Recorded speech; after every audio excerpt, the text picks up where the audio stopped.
So before we start part two, Preston, I wanted to backtrack a little bit because after listening to the first version, the first part one, I noticed when I said about Southwest, I said Southwest was an easy ride, but in reality, it wasn't really an easy ride. Southwest Juvenile Hall, before we got to CYA, I was in lockup. I just remember I was on lockdown, and they had me separated from everybody for attacking a CO. It was this little Mexican dude who would always talk shit to all the inmates and shit. All the juvenile inmates talk crazy. One day I'm on the computers listening to that Tupac song "Dumpin'," featuring Papoose and Fatal. Man, that shit was bumping. Yeah, but that shit was bumping, bro. That was a Tupac. That was in 2007. So, Tupac was long gone, but back then they would always come out with these remixes with Tupac voice. But that shit was bumping. It was called "Dumpin'." And back then we had these big ass computers and shit, because nowadays everybody got these touch screens and shit. But when I went to jail, it was where you at, the whole city behind us, Boost mobiles and flip phones. But so I downloaded some shit, some songs. I was bumping them on my headphones. The teacher said it was cool. Everybody on the computers. This motherfucker could walk up on me and shit and tap my shoulder and ask me what I'm doing. I said, I'm just listening to music. The teacher said it was good. He's like, you know what, man, you getting smart with me. Yeah, he like, you getting smart with me. You need to go back to your cell. I said, what, bro? And I wasn't getting smart with him, so he was just trying to pick on me, bro. So I was like, what, bro? I said, hold on, I didn't hear you. I always say this shit when I'm about to fight somebody. Try to get that first hit. Hold on, bro. What'd you say? I didn't hear what you said. He said, yeah, go to your cell. And I just took off on him, bro. Gave him the full combo. Boom, boom, boom, boom, boom, boom, boom. He folded. He called his. So he folded up while I'm bombing on him. Bam, bam, for a good, 15 seconds. Meanwhile, somebody called in, they call it scan unit 4, scan. I think we was in unit 4. Scan the unit, blam. So all of a sudden, all the COs come, like 6 to 8 of them. They spray me up, pepper spray, tackle me on the ground. Now all of a sudden, dude is tough. He punching me in the back of the head. They hit me and shit while I'm on the ground in handcuffs. They put me on lockdown. I'm on lockdown for like a month. Bro, by myself. They only gave me yard like once every 2 weeks, and when they gave me yard, they gave it to me while I was in chains, waist chains, and ankle chains. So this is around the time when I got shipped out. So after doing this shit for like 1 month, I gave my sentence, and then they kicked me out to CYA to Norwalk, and that's when I'm in the bus with Sly Blue, and we on our way to Norwalk. You know what I'm saying? Reception. And that's where we started that's the first CYA we go to, this reception. Then we get shipped off to Preston, where I left off at. So that's the preface. Now we're going to get back to where I left off at. So when I arrived to Gladiator school at Preston up north, Ione, California, me and Sly Blue, we arrived on the van with the homie Duty Low from Pomona Mafia. And they put Duty Low and Sly Blue in Arbor. It's a unit called Arbor Lodge. They put me in Evergreen Lodge, right, which is next door. When I get to Evergreen, they got these cages. Every unit has a cage. So when you and in the cage, you like right there by the day room in the door area between the showers and the day room. So you're able to see the day room and shit. So I'm in the day room. No, I'm in the cage. You got to get your orientation. Wait. So when you get your orientation, if you're a Crip, they bring the rep for the Crips to come talk to you, the rep of that unit. If you're a Blood, they bring the rep for the Bloods. If you're a Sureño, they bring the rep for the Sureño, Norteños, rep for the Norteños, you know what I'm saying? And so they bring the rep for the Crip. This nigga come walking up belling. Back then, why we had these extra out ass bells, we would walk with these extra out ass limps looking, it was a little, niggas had a bell, bro. I still got a low key bell, but this nigga come extra out belling, you know what I'm saying? Walking up to me, I'm walking up to my cage, dark skinned nigga with like these two, two ponytails, one on each side, right? This nigga said, he's like, hey, cuz, where you from, cuz?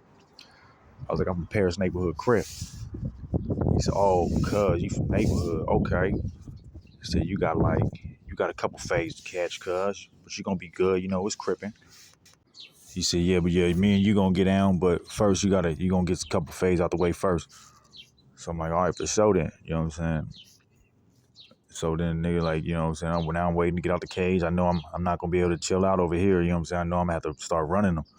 So they let me out the cage, and then the nigga from some nigga from Sacramento, 29th Street, he a Crip, but he was a white boy Crip with long hair, he was solid, he was official.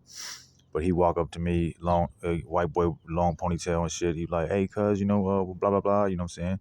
Here's your locker. I get my locker. He's like, yeah, you got, blah blah blah phase to catch. So he's like, here, just come chill with me for a second and wait for it to go down. So then I sat in the chair with him, and we in like the second row out of the four rows, and then I'm sitting there topping it up with him. All of a sudden, like just like maybe 3 minutes later, I look to my left, and standing there in the ring. The ring is this bench area, and every unit has a bench area where people eat their food at or whatever, chop it up, play dominoes and cards, and then there's like a TV above the benches. But there's this open space, enough space to get a good fight in. You know what I'm saying? So the nigga standing in the ring in the open space, on the left side of the bench of the seats, looking at me, some light skinned nigga named T-Bird from Inglewood, and he looking at me, and he like kind of like he like telling me like kind of like with his hands like come to the ring. So pretty much I assume it's go time. So as I'm getting up, the white boy like, yeah, that's one of your faves. So then I walk to the ring, you know what I'm saying, get my knuckles ready, and me and cuz just lock up. Me and him, we lock, boom, boom, boom, boom, boom, a good lock, you know what I'm saying, for a good like maybe 15 seconds before the staff break it up. You know what I'm saying? They take us to medical. So yeah, me and T-Bird, we squabbled it up. Yeah, he from Inglewood family blood, so we squabbled it up right there in the ring. We was locking for a good, like I said, 15 seconds before the staff broke it up. And then they handcuff us. This is customary practices though. They handcuff us. There was no pepper spray sprayed. They handcuff us. They put us each in a different car, in the back of a police car. They drive us down the hill to medical to make sure everything's okay. And then they take us back to the unit where we finish our fights. But for me, it was a little different. They drove me to medical, and I came back in the car, and I'm supposed to be getting released. They let T-Bird out and put him back in Evergreen, the unit, with everybody else. But they kept me in the car, and I'm like, what? I don't know what's going on. This is my first day. You know what I'm saying? But then they come and tell me, they say, hey, man, they said, you no good. We got to get you out of the unit. I'm like, what? So I'm halfway relieved, bro, because I'm like, this is my first day in CYA. I got 12 fades to catch in one dorm. I'm like, shit, okay, whatever. I ain't going to fight it. So then they say, we're going to get you somewhere else because they say, good over here. So we're going to find you another unit. I'm like, all right. But then they start driving me down up the hill all the way to the top where Ironwood is at. Ironwood is the administrative segregation building. So now they said, while we wait to find you a open bed, you got to stay here in lockup. So now I'm back on lockdown again. I'm like, goddamn, I can't stay off of lockdown, bro. That goddamn half the time I've been here so far, I've been on lockdown. You know what I'm saying? So now I'm back on lockdown, 23-1. And so I stayed there for about maybe a week before they finally say, hey man, we got you a unit to go to. We got you an open bed, but you got to talk to the rep real quick before we let you out the cell. I'm like, shit, okay, cool. I'm ready to get off of lockup, man. I did not want, you know what I'm saying? You do not like that 23-1, bro. So they said, okay, we're going to bring the rep over here to come talk to you. And the rep for the unit they found for me, Manzanita was the name of the unit.